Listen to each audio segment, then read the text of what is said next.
গাঁদাল পাতার উপকারিতা জানলে সত্যিই অবাক হবেন।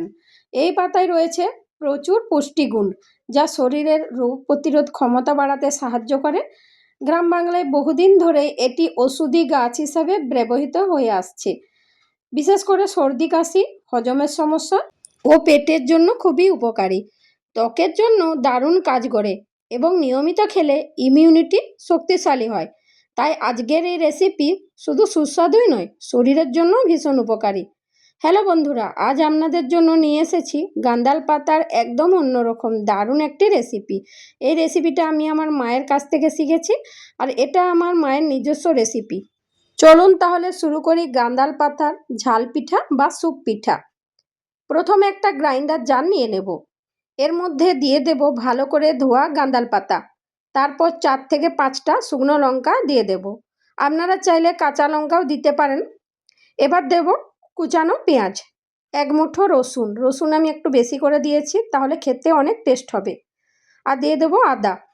অল্প জল দিয়ে সব কিছু একদম মিহি পেস্ট করে সাইডে রেখে দেব। এবার গ্যাসে একটা কড়াই বসিয়ে দেব, দিয়ে দেব 4 বাটি জল।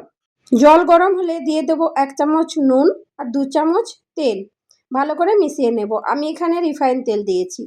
ছোট টিপস, জলে সামান্য তেল দিলে আটা একদম মোলায়েম হয়। এতে আটা দলা বাঁধে না এবং কাজ করতেও অনেক সহজ হয়।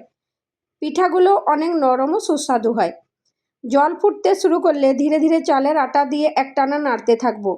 আমি 4 বাটি জল নিয়েছি। 4 বাটি জলে 2 থেকে আড়াই বাটির মতো শুকনো চালের আটা লাগবে। তবে সবটা একসাথে দেবেন না, অল্প অল্প করে দিয়ে মেশাবেন। খেয়াল রাখবেন যেন কোনো দলা না হয়। মিশ্রণটা ঘন হয়ে এলে চুলা বন্ধ করে দেব। এখন একটা থালায় ঢেলে ঢেকে কিছুক্ষণ রেস্টে রাখবো। এতে আটা নরম ও মোলায়েম হবে, ফলে পরে কাজ করতে অনেক সুবিধা হবে। একটু ঠান্ডা হলে হাতে ধরার মতো হবে, তবে বেশি সময় রেখে দেবেন না, না হলে আটা শক্ত হয়ে যাবে আর মোলায়েম করতে কষ্ট হবে। এবার আরেকটা কড়াই বসিয়ে দিয়ে দেব সরষের তেল। তেল ভালো করে গরম হলে গাঁদাল পাতার পেস্ট দিয়ে দেব। জারটা সামান্য জল দিয়ে ধুয়ে সেটাও দিয়ে দেব। এতে কোনো উপকরণ নষ্ট হবে না। এখন সব কিছু ভালো করে মিশিয়ে নেব। প্রথমে আঁচটা একটু মিডিয়াম রাখবেন, যাতে ভালো করে ভাজা শুরু হয়। শুরুর দিকে একটু ছিটা যেতে পারে, তাই সাবধানে নাড়বেন। একটু একটু করে নাড়তে থাকলে পেস্টটা কড়াইয়ে লেগে যাবে না। এ সময় কাঁচা গন্ধ ধীরে ধীরে কমতে শুরু করবে। কন্টিনিউয়াস নাড়তে হবে যতক্ষণ না কাঁচা গন্ধ চলে যায়।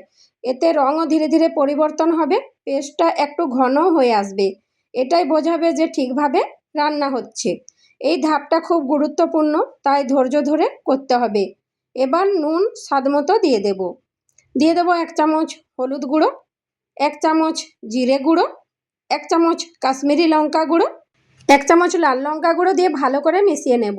মশলা ভালো করে কষাতে হবে। তেল আলাদা হয়ে আসা পর্যন্ত নাড়তে হবে। এই সময় আঁচ একদম কম রাখবেন। ধীরে ধীরে রান্না করলে স্বাদ অনেক বেশি ভালো হয়। মাঝে মাঝে নেড়ে দিবেন যাতে পুড়ে না যায়। এতে ফ্লেভার আরও টেস্টি হবে। এই ধাপি রেসিপির আসল টেস্ট তৈরি হয়।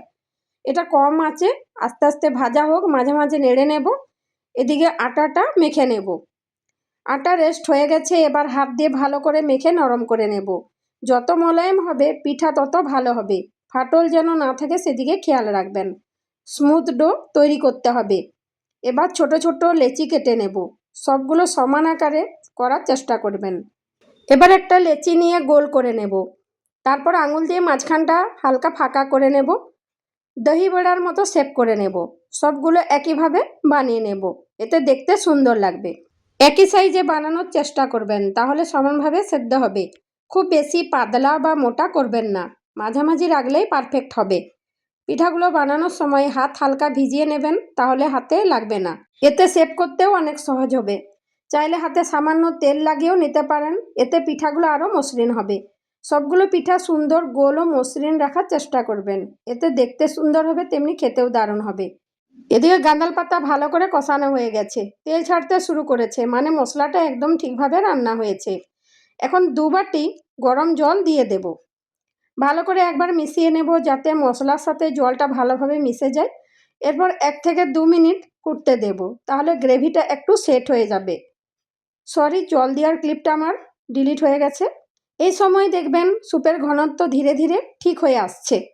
গ্যাসের আঁচ মিডিয়ামে রাখবো। এবার বানানো পিঠাগুলো এক একটা করে দিয়ে দেবো যেন ভেঙে না যায়।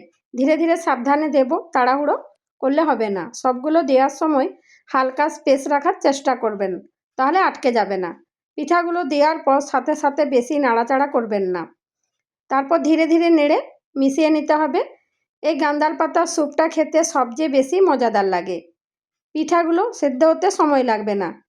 পিঠাগুলো তৈরি হয়ে গেলে ভেসে উঠবে, তখন বুঝবেন রেডি। পিঠাগুলো ভেসে উঠেছে। এখন হালকা করে একবার নেড়ে নেব যাতে সবগুলো সমানভাবে সেদ্ধ হয়। গ্যাস বন্ধ করে দেব। এবার একটা বলে তুলে নেব। গরম গরম পরিবেশন করব। এই রেসিপির স্বাদ একদম অন্যরকম, একদম নতুন একটা রেসিপি। একবার ট্রাই করে অবশ্যই জানাবেন কেমন লাগলো। একবার খেলে বারবার বানাতে ইচ্ছে করবে। যারা গান্দাল পাতা পছন্দ করেন না তারাও একবার বানিয়ে দেখুন, মত বদলে যাবে। এই রেসিপি একবার খেলে পরিবারের সবাই খুব পছন্দ করবে। স্বাস্থ্যকর আর সুস্বাদু দুটোই একসাথে। ভিডিও ভালো লাগলে লাইক করবেন, শেয়ার করবেন আর প্লিজ সাবস্ক্রাইব করতে ভুলবেন না। আবার দেখা হবে নতুন আর একটা মজাদার রেসিপি নিয়ে।